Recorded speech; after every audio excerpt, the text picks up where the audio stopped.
what happens when you tell a tough person what to do? Yeah, I was in an experience years ago that really got me thinking about how badly that can backfire. And I was with my son Mark, and at that point in time he was 6 years old, and we're going off to elementary school to see what the big kids are doing, the first graders.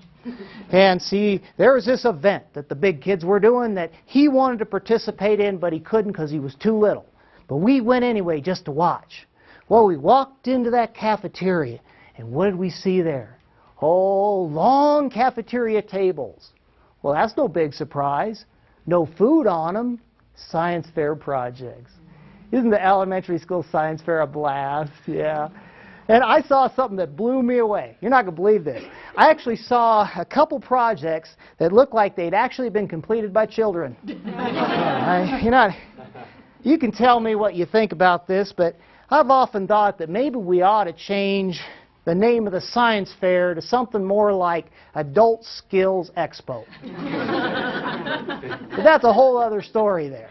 So we got about 350 volcanoes, right? They're all lined up. Kids are having a great time. They're so proud. Look at mine! Look at mine! If you push this down, red jello comes out. Oh, that's great.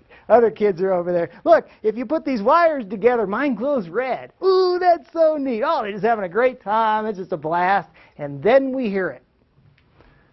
Over the loudspeaker, up there in the ceiling, it sounds like this. Do not touch the projects.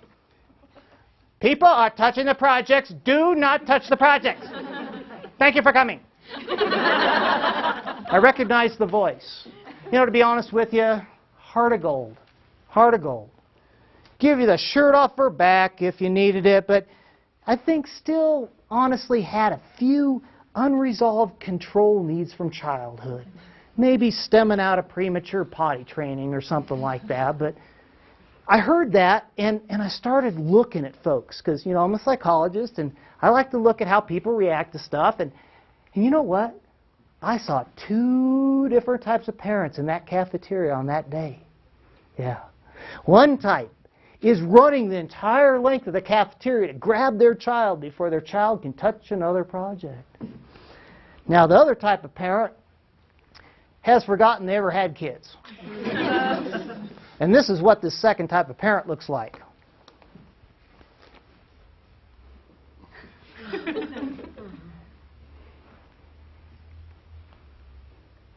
And they are touching the projects on purpose. And isn't that life, folks, when you think about it? Isn't it true that there are basically just 2 types of people in the world? People who would never, ever touch the projects, and those who live to touch the projects. And I'm curious. Those of you, any of you have kids at home? Your own kids? You know? Keep your hand up if you have a child who was born holding a dove. Yeah, they're out there. See, these children, they're born, and they're actually born holding a dove. And in that dove's beak is an olive branch. And this is what they sound like at birth. Oh, no. They look up at you. Oh, that must have been so painful. But everything's going to be okay now, because I'm here. Yeah. And I'm going to be paying close attention to you to figure out what you need and what you want so that I can do it before you even ask for it. Yeah. I've found over the years that those are not the kind of kids that motivate most people to learn about love and logic. Raise your hand if you have a child who was born smoking a cigar and wearing little red boxing gloves, and they come out talking like James Cagney in those old gangster movies. Hey you, up there, hey, quit whining, it wasn't that bad. Hey Doc, and before you cut the cord, let's figure out who's in charge here. It's me, eh? And I'm going to be trying to figure out what you want and you want and you want, so I could do exactly the opposite. And do we have those kids in class? Those kids that are studying us, wondering, oh man, I wonder what my teacher wants so I can do exactly the opposite. How well does it work to tell these kids what to do? Well, let's try it out. Yeah, you two, keep your hands to yourself. How long does it take 2 stubborn kids to prove to the entire known universe that I have absolutely no power.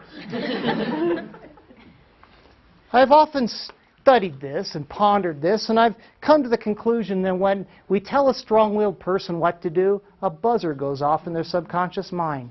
Warning, warning, control loss. And then they ask themselves, how can I get that control back? A little menu of options pops up in their subconscious mind. Option A, hearing loss. Option B, memory impairment. Option C, muscular paralysis. And option D, oh, it's tragic. It's called craniorectal inversion. You ever had skill slippage? You ever had skill slippage? That's when your skills slip, right? You know, I was in the car the other day with my teenage son, and he had an attitude. And I said to him, I said, watch your mouth. Oh, and it had come out of my mouth. And I tried to grab it back, but it hung in the air like the stink from an old sock. It just hung there, and he grabbed a hold of it. Yeah, and he flipped the visor down, and he pushed that little thing over the vanity mirror and exposed it, and look at this, I'm watching my mouth.